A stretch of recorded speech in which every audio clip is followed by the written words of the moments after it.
Hello दोस्तों, तो आज आपके लिए मैं फिर से एक डरावनी कहानी लेकर आ चुका हूं। तो यह कहानी है एक भूतिया वृक्ष की, जिसका पार्ट 1 मैंने पहले ही डाल दिया था। पार्ट 2 की शुरुआत होने से पहले आप सभी अपनी आंखें बंद कर लेना, क्योंकि पार्ट 2 उससे भी ज़्यादा खतरनाक होने वाला है। जब उस पेड़ पर रोहिणी को उसकी दीदी ने आग से और कुछ भभूत से वहाँ से भस्म कर दिया, तो सभी गांव वाले चैन से रहने लगे। और सभी गांव वालों को क्या पता था कि इसके बाद कुछ भारी घटनाएं उनके साथ होने वाली है, जिससे पूरे गांव को अपनी जान से हाथ धोने पड़ेगा।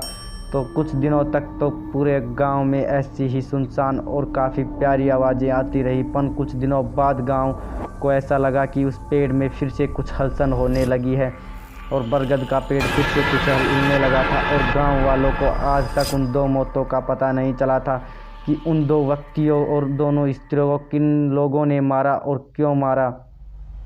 ऐसी ही कहानी चलती रही। कुछ दिनों बाद जब रामू को पता चला कि उसकी बीवी नाइट में आज भी कहीं पर गई थी और फिर से वापस आ गई, तो रामू ने यह बात अपनी बूढ़ी दादी से बताई। बूढ़ी दादी ने यह बात सुनने के बाद उसने रामू से कहा कि तुम सुबह उठने के बाद अपनी बीवी से पूछना और उससे वार्तालाप करना। जब उसकी बीवी सुबह वापस घर पर आती है तो रामू उससे पूछता है कि तुम नाइट के समय कहाँ पर गई थी।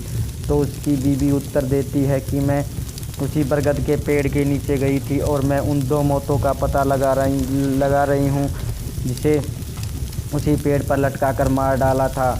मेरी बहन ने ऐसा नहीं किया, क्योंकि वह तो सिर्फ डरावनी आवाज़ें और गांव वालों को डराने का काम करती थी।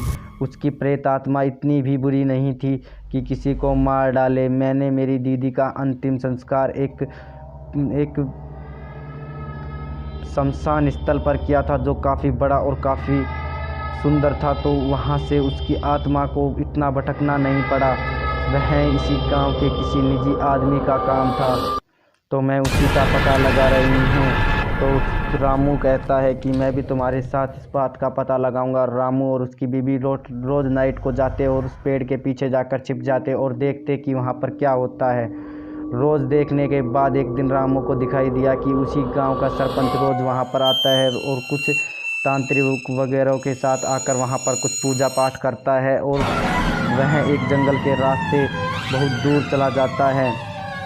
रामू ने यह बात पूरे गांव को बता दी। पूरे गांव वालों ने यह बात सुनने के बाद दूसरे दिन सभी सरपंच के यहाँ गए और सरपंच से पूछने लगे कि तुम नाइट के समय कहाँ जंगल में कहाँ पर जाते हो और वहाँ पर क्या करते हो। तो गांव का सरपंच कहता है कि मैं रामू की बीवी की बहन के बारे में पता लगा रहा था कि उसने दो युवकों की मौत क्यों ली। तो गांव वालों ने पूछा कि आपने पता लगा लिया क्या। तो सरपंच कहता है हाँ। सरपंच की यह बात सुनने के बाद सभी अचंभित में पड़ गए कि यह खून किसने किए। जब सरपंच ने बताया कि वहाँ पर उसके अलावा एक आत्मा और भी रहती है, जो काफ़ी डरावनी और काफ़ी शैतानी थी, जो गांव के एक लोगों को भी नहीं जिंदा छोड़ेगी। मैंने यह बात काफ़ी तांत्रिक वगैरह के साथ मिलकर और काफ़ी नाइट के समय में यह खोज की है। तो सभी गांव वालों से सरपंच ने कहा कि तुम नाइट के समय में कभी भी घर से बाहर मत निकलना। जब तक मेरा ये काम कंप्लीट नहीं हो जाता तो नाइट में कभी बाहर नहीं निकलना। दूसरे दिन सभी गांव वालों को कुछ डरावनी आवाज़ें सुनाई देने लगी, जैसे कि उस बरगद के पेड़ में कोई रो रहा। और दूसरे दिन जाने के बाद वहाँ पर सुबह देखा गया तो सरपंच की लाश वहीं पर लटकी मिली।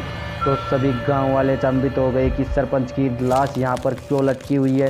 आज तक गांव वालों को यह बात का पता नहीं चला कि सरपंच की मौत और उन दोनों लोगों की मौत किस तरह से हुई, और वह प्रेत आत्मा क्या पूरे गांव को मार डालेगी, या पूरे गांव उस प्रेत आत्मा के रहस्य को जान कर पाएंगे, या वह प्रेत आत्मा के बड़ को ही कटवा डालेंगे। ऐसी कहानी को पूरा सुनने के लिए अगले वीडियो के लिए चैनल को लाइक एंड सब्सक्राइब जरूर कर लेना।